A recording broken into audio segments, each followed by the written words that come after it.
And speaking of that, when you say assessment, let's talk a little bit about metrics Yeah. and KPIs, key performance indicators.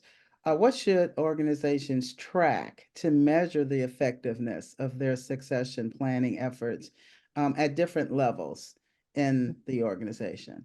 Yeah, that's like because a great question because in anything we do with people, and I always feel like you always have to demonstrate the value, right, Mm-hmm. to the organization. Now we know again, like we've been talking about, you have business priorities. There's a Right. people priority, right, running parallel, or maybe it supports the business priorities, whatever, however you want to show the diagram. Right. But the more you can measure on the people initiatives, the better off we're all going to be. And HR and talent management are then seen as strategic Right. partners to the organization. So when it comes to succession, really, and some things are uncontrollable, just like everything in measurements, but what's your depth of your bench, right? Is it not just one down? Do we have a couple down for one particular role? How ready are they? Like actually grading people. Mhm. You can have a 5-point scale in terms of readiness, Right. uh, to some degree.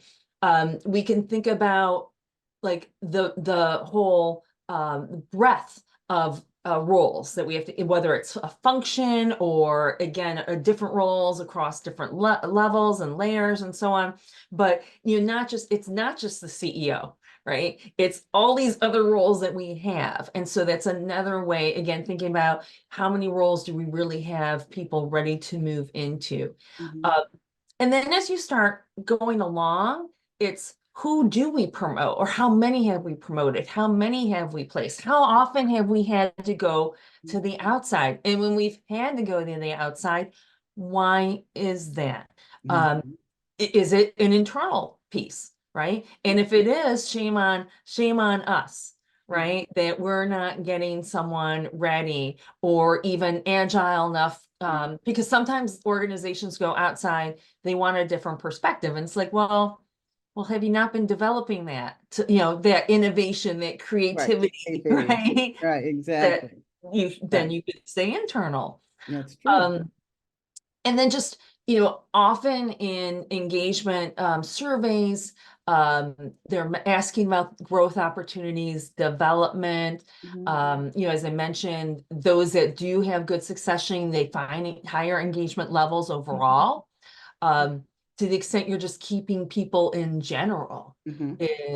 is a good one. In all of these things will translate to the business, right? Because when you have disruptions in leadership, they can easily lead to disruptions in productivity or the performance or whatever it is because people are what's going on, who's in charge, I'm not in charge, what's to do? Like it just creates this kind of churn that Mhm. has this long ripple effect that Right. any organization usually doesn't want to have happen or can't Yeah. afford to have happen. So Right. Right. And um, thinking of when we were talking about these metrics and KPIs, um, what do you think along the line when it comes to now that we've done that? Okay. Um, going about implementing processes. What would be your thought in we got the information, we got the data, we know what it is, but now how would maybe an organization think about what processes maybe we need to add, change, or delete? You have any thoughts around that?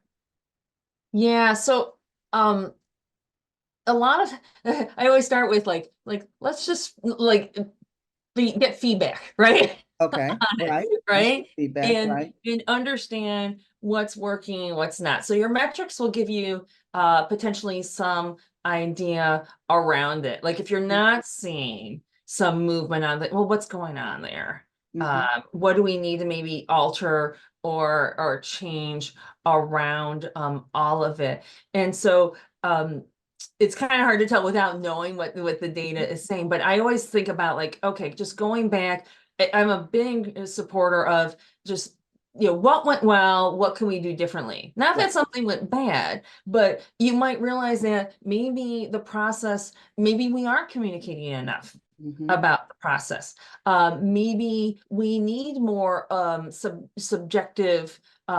subjectivity in it, and Mm-hmm. as and so it helps with it. Maybe we need a hardcore assessment. Maybe we need someone from the outside, particularly as we think of some more complex roles. Mm-hmm. Um, do we have them defined correctly, like what we actually need, not just today, but Mm-hmm. for the future?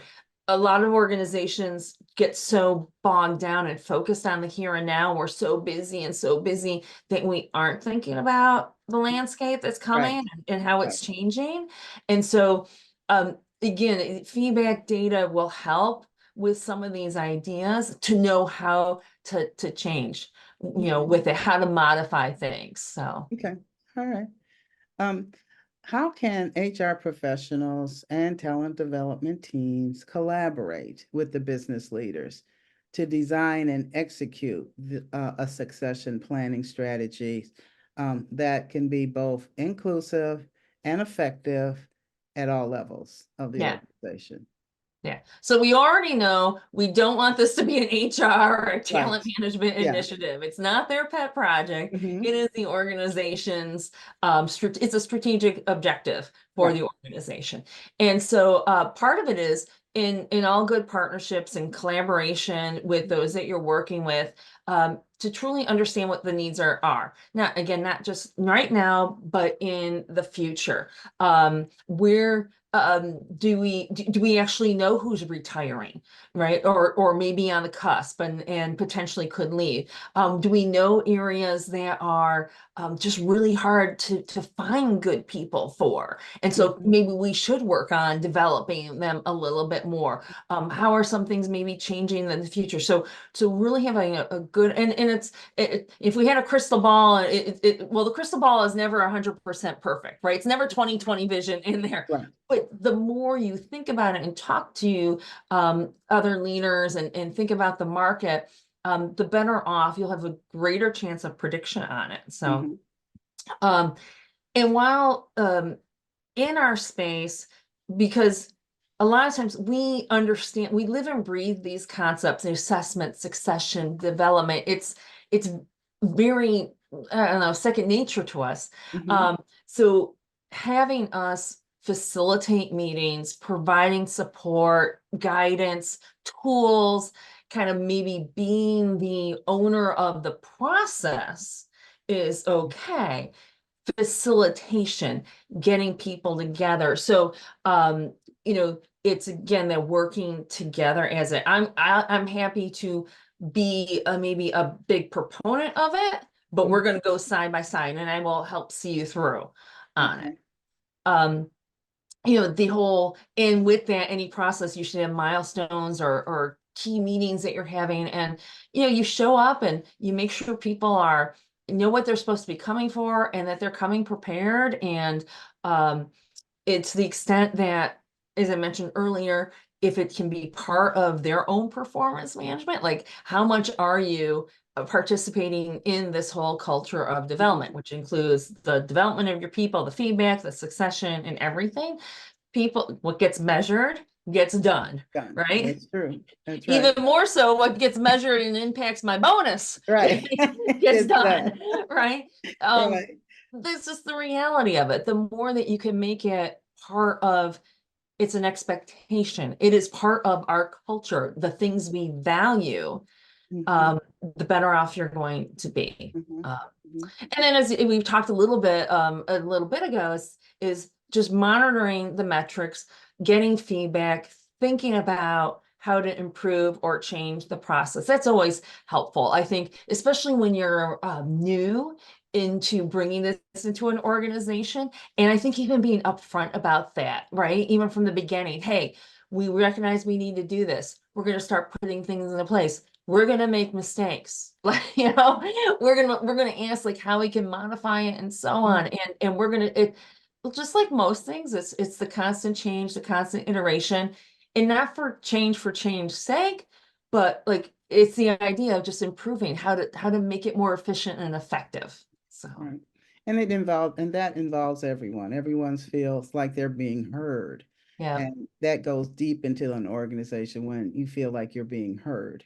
It's not I'm being told what to do, but you really are paying attention to what I'm thinking or what I feel I need, and you're getting back to me about that. And it would be great, to say, take all this information and say, well, maybe we need to shift. And if I was a person maybe that was involved in some of those suggestions, or and I could kind of see them come to fruition, I would be like, yep, they're really paying attention to me, and they really care. So, Yep. and people say, right, they stay where they care, Yep. people care about them. Um, Absolutely. so my last question, Teresa, is about the future. Mm. So in looking ahead, how do you see the role of succession planning evolving in the future? And what trends or developments should organizations be prepared to embrace as they continue to invest in talent development? Yeah. Um, So, we're seeing changes happen at such a rapid pace, and not just like in the landscape, the market and business, and kind of like how they need to pivot Mhm, much more quickly, but also just the rate of change of leaders being open to moving, mhm, right? So even, we're talking about cultural development and succession at all levels, but just I'm aware of just even the data at the CEOs, like we have been seeing the CEO movement, like just they used to stay for many, many, many years, and mhm, now they're willing to move, or they're getting moved out for other reasons. But it's a constant wheel. So knowing that we having the succession plans helps us be prepared, mhm, and the more that we can integrate the plans with the organizational needs. So knowing what the current and future needs are going to be, what's the strategy, how is it changing? Um, Being almost also lockstep with talent acquisition, because okay, they're also right. So right. are we changing a design of a function? How is that going to impact the skills? When is that coming? And how can we prepare? As the market changes as well in terms of the stock market. So Right. so I talk about this from years and years ago. In 2008, again, so many organizations, were really thinking about succession. The crash in some ways helped them, right? Because they were, you had all these Right. people you had this bubble Mhm, coming up of boomers, and mhm, they were looking to retire, and suddenly they couldn't. right. It was good because the organizations really had no plan. They didn't know who was next. But we are now still having some of this impact of or being prepared, because like I know people who are just retiring, they're just tired. Right. Like, and so Yep. so part of it is you can plan as much as you can, but also again being ready for the unplanned things. So Mhm, that's also part. I think organizations always keeping that in mind, because mhm, that is, I think, a new just part of the market landscape that they have to be thinking about. okay. Um, we'll as there's more and more data available, more and more things that people want to make decisions based on true analytics or things that are predictive in some way, forecasts either for on individuals or again forecasts on the future. We're going to see more of that serving as a foundation, I Mhm, think, in terms of planning and how we go about planning, and what levels and roles and so on, um, that we should be planning for. And and then just again, the skills are needed. We are constantly more and more in a digital age. And again, now we have AI, and just, it keeps right. changing. Yes. So Yes.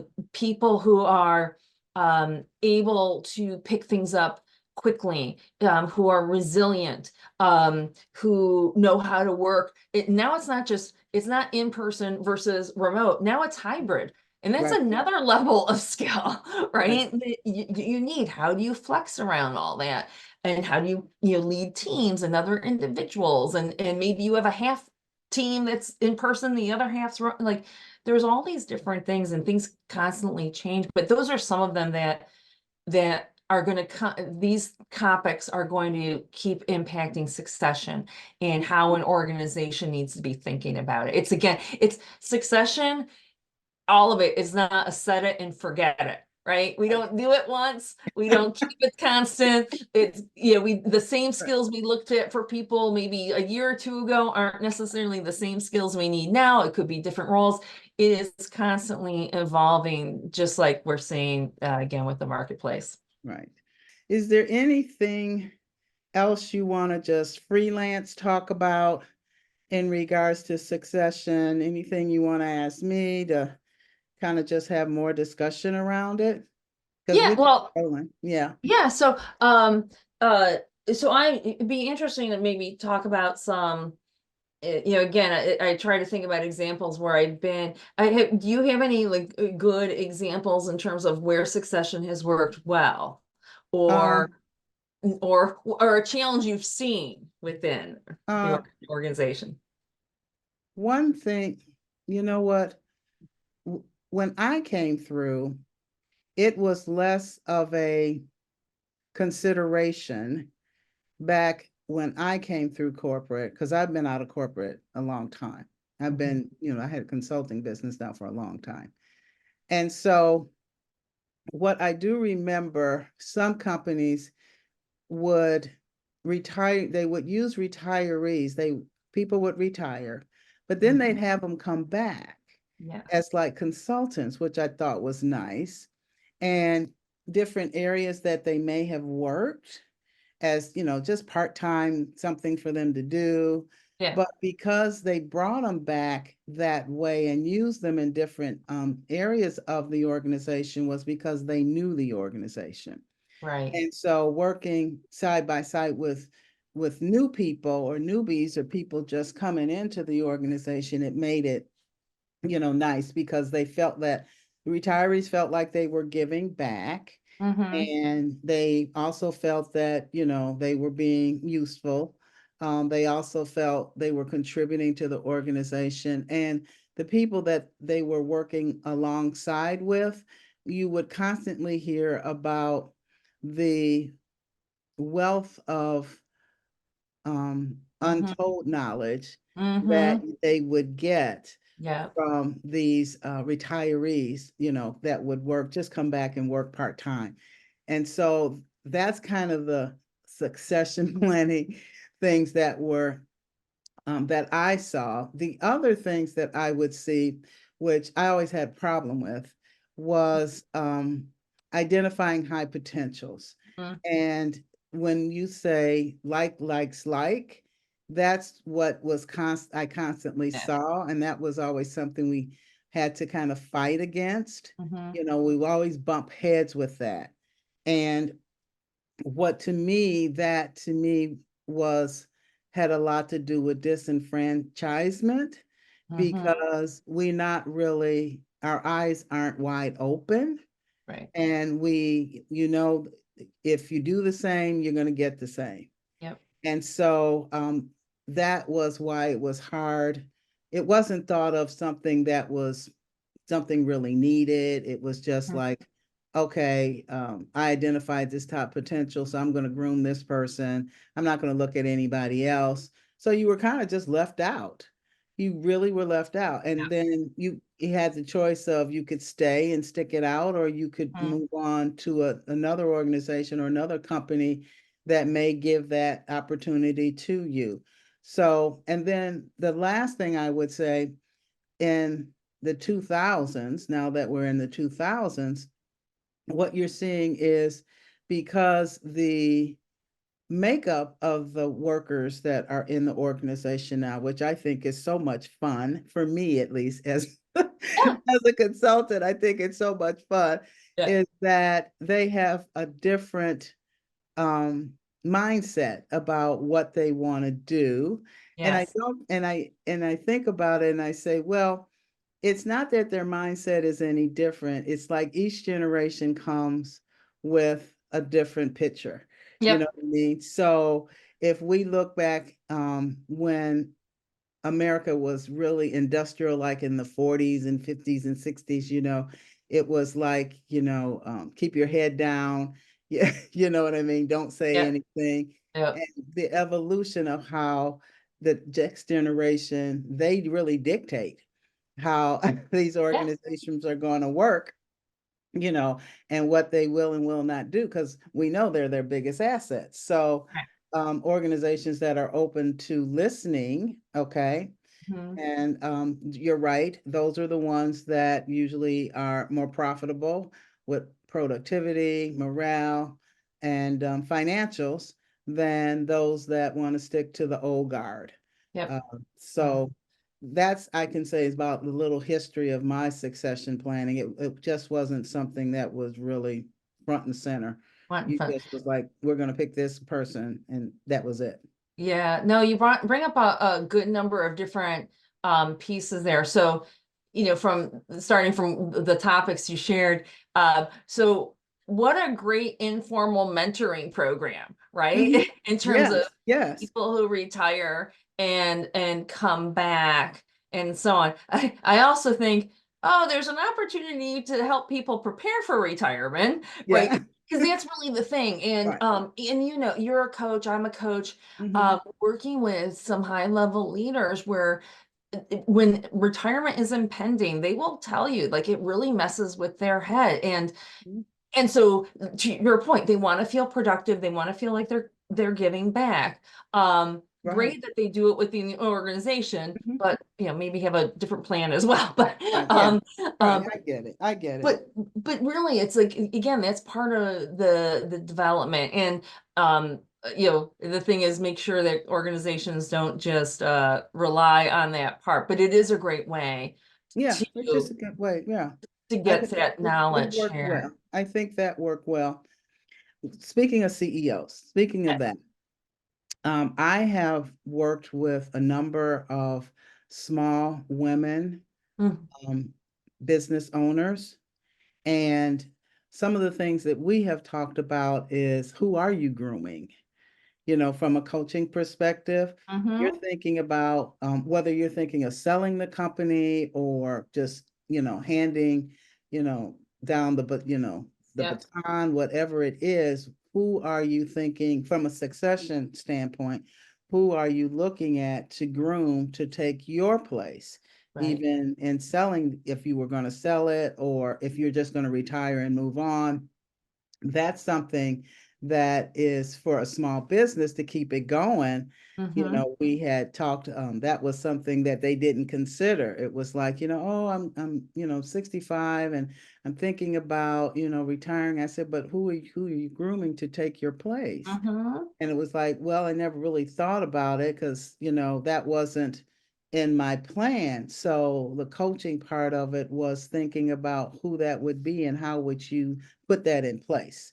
How would Yeah. you put that in place? So that's a small succession plan, but it's still something that needs to be, thought through and done to plan for. So that was something that has come up recently that I've worked with some women small business owners on. Yeah. Yeah. And the business ownership piece gives it a little different flair. So between that, I also do a lot of work with family-owned businesses. And so you Mm-hmm. have some of the same Same. concepts Hmm. around Right. um it's not it's your baby in some way, Mm-hmm. but what's the future going to be if a CEO like you remains for years and years and years to come? And it's usually like again, small businesses, Mm-hmm. their own businesses. Mm-hmm. Um, Usually that's the opportunity to make a real shift in terms of the leadership that you need at the top. And it Mm-hmm. takes a really humble and Humble. Yes. strong Strong. Yes. CEO, current CEO, to recognize I am probably not me, like duplicating me is probably not what we want Right. for the future, for the Mm-hmm. growth or wherever, if you want an organization to sustain Right. and again grow and be really, really strong. And understanding how that shift, what might that shift look like, what Mm-hmm. are the different skills that you might need. Mm-hmm. In family-owned businesses, it's like, is it really someone in the family or not? Or not. And those are difficult questions, and that's where I think where someone from the outside can really come in and you be very helpful and very Right. objective and Right. just kind of help them Hmm. think it through, and not just the process of the succession, but also the coaching piece. And I think Right. the potential offboarding that goes with it, or whatever is going to happen, it's helping them on a personal and professional level. Profession, right, right. And kind of prepare them to move on to the next stage of Yes, their career or whatever, retirement, whatever it may look like for them. Yeah. So exactly. that's a, I think, it's a little succession planning, that's a little piece, but it's Mhm. not like a big organization, but it's still needed. It's It's still definitely needed. needed. It's still because, yeah, absolutely. I've come across those organizations where the person's like, I'm going to be 70. I want Hmm. to sit down. Yeah. My son doesn't want to take it. What do Yeah. I do? It's like, What do I do? yeah, what do I do? And Yeah. so on. So yeah, that's tough. I did want to go back to one of the topics you also Mhm. mentioned was around potential and Okay. identifying high potentials. Right. And you're right, because that sometimes is part of a succession process, right? They want to, the organization's huge. Maybe we can do training for certain, for most people, but true development and grooming is for a different set that we know might be going up the levels. So the the key around potential is understanding what that really means, Mm-hmm. right? And when organizations don't, it's exactly what happens, what you said, where people get kind of pushed to the side, they're not considered, because you're quiet, you looked at whatever reason. Hmm. But potential is really around the desire and ability to learn. Right. And that's a different metric. And it's not a metric that we often just are measuring on a day-to-day basis, right? Right. So so I'm a firm believer in really thinking about and often helping organizations and Hmm. saying, like, this is really what potential means. And just because someone's a strong performer in this current role does not mean they have the potential to replace you Right. or anyone else. Right. So Yeah, yeah. And I've had some people had, because I work a lot with women, and I had a lot, I shouldn't say a lot, but sometimes I've had Teresa where it's like you're gonna be the one. yeah. Okay. And they're kind of like, I don't know if I really want to do this. Get that. Did And someone ask me first? right. Did someone ask me what Yeah. I wanted to do in What my I want to career? do, right? So But they have a feeling of not so much obligation, but a feeling that I have to do it in order for my career to continue. You see what I'm saying? But they're yeah, not really sure about it. So, it could be go totally to the other side of the spectrum where you identify someone, but that person may go along because they don't want to lose their job, or but they're just a little unsure if this is right for me. yeah, But I've been identified. I should be grateful for it, and I'm just going to go ahead and kind of stick it out or do whatever it is. And that you got to think of it that's from a more of a I guess a mental health perspective, hmm, that how that person is going to pan out when it comes to their mental, stability. hmm, And they could be a great performer, but it's just something that they're not real sure about, but they go ahead and do it. I've seen that happen too, where they yeah, were kind of pushed into it and were grateful for it, but it was a thing that had to work through is how do you feel about this, and is it going to be right for you, and if not, what would you do, what do you think you need to do in order to make yourself whole.